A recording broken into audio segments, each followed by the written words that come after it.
Messieurs, dames, bonjour, bienvenue dans l'épisode numéro 15 de Zététique et Journalisme. Alors aujourd'hui on va mettre une petite chose en pratique. Vous allez voir ici apparaître un compteur d'approximation parce que l'article dont on va s'occuper est très approximatif.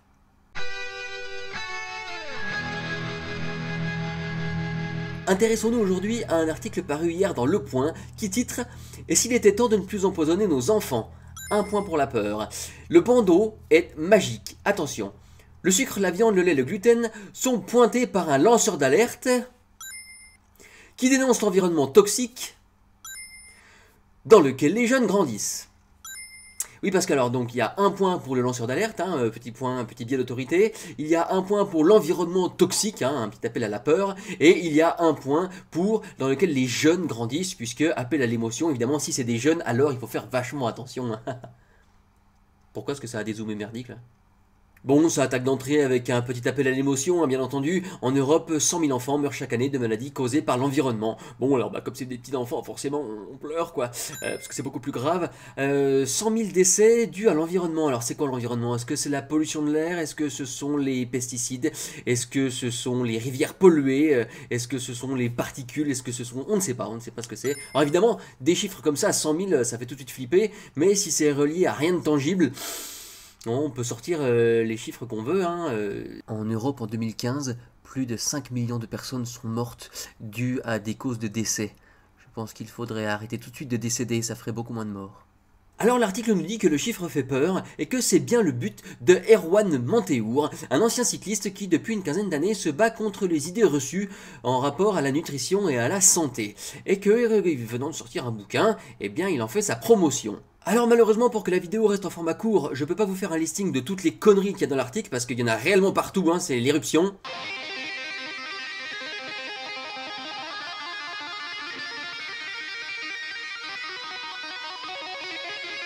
Concentrons-nous donc sur les poncifs les plus marquants et les plus ridicules de l'article.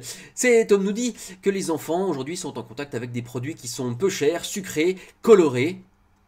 J'imagine qu'il parle des colorants, donc il doit foutre, j'imagine, tous les colorants dans le même panier toxique. Je vais lui mettre une demi quand même. Facile à consommer partout, n'importe quel moment de la journée, tout ça. Peu importe qu'il soit dépourvu de propriétés organoleptiques et rempli de calories creuses. Alors, organoleptique, ça désigne tout ce qui est susceptible d'exciter un récepteur sensoriel. Donc au niveau du goût, au niveau de la texture, au niveau de l'odeur, etc. Donc du coup, ça n'a pas de rapport avec la santé, quoi. Si c'est moins organoleptique, juste ça a moins de goût.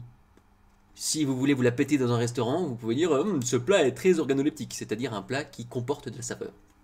C'est cool. Et alors les calories creuses, la calorie c'est une mesure d'énergie. Donc une calorie creuse, voyons voir, une calorie creuse ce serait une calorie qui contient moins de calories qu'une calorie, finalement, qui serait moins énergétique. Donc finalement ce serait pas une calorie, c'est comme dire un mètre.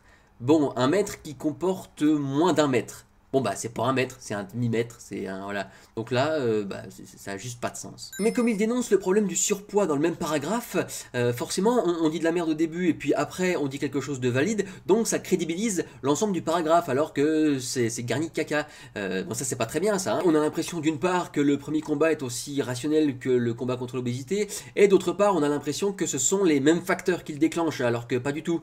Ça c'est pas très bien ça. Ensuite, on a le petit poncif qui va bien sur le gluten. Titre du paragraphe, l'intolérance au gluten n'est pas une invention de bobo ni une mode. Principalement, si, il y a quelques exceptions, je vous fais un truc en description, vous verrez, il y a quand même 2-3 petits liens qui vont bien. Moi j'ai un petit big up quand même pour cette phrase du Point, qui a essayé, face à toutes les conneries que nous disait Manteour, de dire « Tous les spécialistes ne partagent pas cet avis ». Merci le Point, franchement, avoir essayé de mettre un tout petit peu de contradiction là comme ça, hop, une petite touche, c'est du pizzicato de la contradiction. Évidemment ça vous sauve pas, ça vous sauve pas puisque évidemment derrière le poncif numéro 2 qui ressort en cas de problème nutritionnel, le lait, blablabla, le lait, blablabla, c'est pas fait pour l'homme parce que c'est la vache, blablabla, la vache n'a pas d'ostéoporose parce qu'elle boit pas de lait, les cancers, tout ce que tu veux. Et là le Point nous dit Inutile de préciser que de telles assertions ne sont pas du goût de tous les pédiatres et nutritionnistes. Alors de deux choses l'une, soit on est face au deuxième pizzicato de la contradiction comme au paragraphe précédent, soit on est dans le petit argumentaire, vous savez, ils aiment pas trop ça parce que les secrets sont éventés, donc l'industrie qui fait des profits sur le lait, etc., est tout à fait mécontente de voir des lanceurs d'alerte se mêler d'affaires qui ne les regardent pas.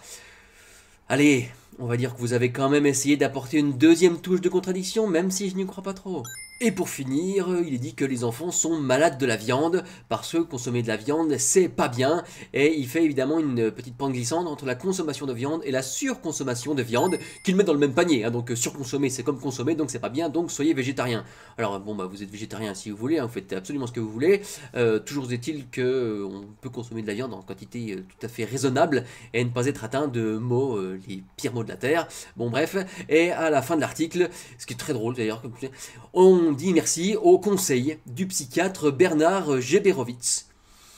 Qu'est-ce qu'un psychiatre vient foutre dans un bouquin sur la nutrition? Je ne sais pas. Alors le point, eh bien pour cet article, tu ne marques pas de bon point. Oh. Oui, j'ai mis un détecteur de vannes de merde et j'avais oublié, donc fatalement, on l'a refait. Le point, tu n'es pas très pertinent sur cet article, c'est le moins qu'on puisse dire. C'est d'autant plus surprenant qu'il me semble que je vois régulièrement dans tes colonnes des interventions de Gérald Bronner, qui en termes de rationalisme, en termes d'esprit critique, se défend quand même très très bien. J'encourage toute la rédaction à prendre des conseils auprès de cet homme, afin que ce genre d'article d'une mauvaiseté tout à fait incroyable ne se produise plus. Parce que là, c'est même au-delà de la désinformation, c'est de la mauvaise foi. Et là, c'est intolérable. C'est intolérable de faire peur comme ça aux gens sur des motifs tout à fait fallacieux. Non, c'est pas du journalisme, c'est mauvais. Attention, hein, très très attention. Hein. Surtout que tu as la pression maintenant que Syndecodex, le grand patron de la fiabilité sur Internet, t'a estampillé comme étant fiable. Hein. Donc...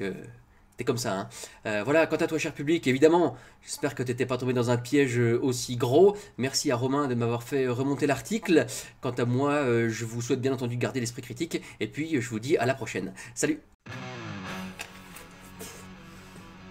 Meuf, cette pomme est colorée!